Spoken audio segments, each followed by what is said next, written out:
So in 1990, I graduated from high school. So that was also the year that I started at Texas Tech, and I applied, mostly to Texas schools, a few outside. But my folks wanted me to stay in Texas, and Lubbock is as far as away from Waco as you can get, and still be in the border of Texas. So that's where I chose to go. Kind of a lucky thing. I think if I would have moved to Austin and been with my brother, went to school there, I'd have been in his shadow the whole time. And Lubbock, I was really just kind of got to be myself. I met all the friends that changed my life. Corey Morrow stands out above most of them just because we played music together all the time down there. That's where I met my wife. Basically, I owe everything I had to those years back there in Lubbock. So early on, my freshman year at Texas Tech, I had an electric guitar that I got, a Yamaha bright red. I was going to be a rocker kind of, guy, but then ended up like you can't play an electric guitar without an amp, and if you do have an amp, nobody in the world wants to hear somebody learn how to play a guitar with an electric anyway.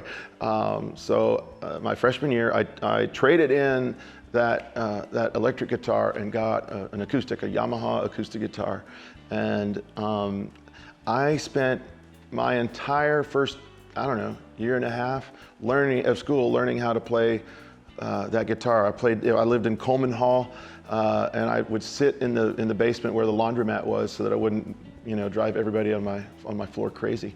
But that's where it all, came together, and learning to play guitar and learning how to play and sing at the same time, and then learning how to be in front of people, all happened within the first 2 years up in Lubbock. And I know that, obviously looking back on a 25-year career, I know that was the best of all things that I could have done with my time at Tech. I learned more about my profession by being there. And you look at it from Buddy Holly to Joe Ely and Jimmy Dale Gilmore, me, Corey, Josh Abbott, William Clark Green, Wade Bowen. I mean, the line of people, the group of people that come out of Texas Tech with music in their lives for forever it's substantial. So it's a good spot to go if you're wanting to get into the business. My first gig ever was at Bash Rip Rocks there on Broadway.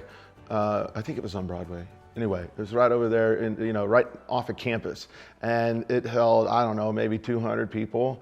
And me and Corey Morrow, it was just two guys on stools, the Indigo Boys, if you will, whatever you want to call it. But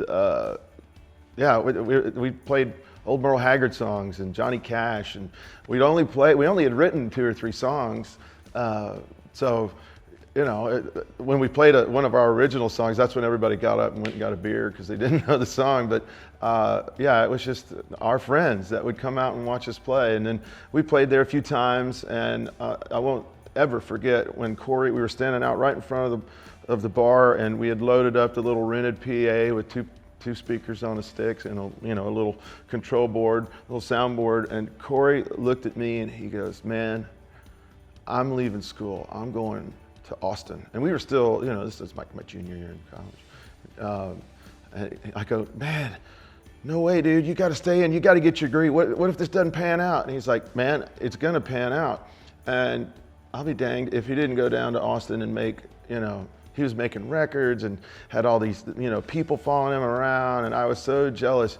But, that's also kind of when I met my wife. And so I stuck around for the right reasons. But I sure felt like I was behind in the game when Corey went to Austin and started making his way.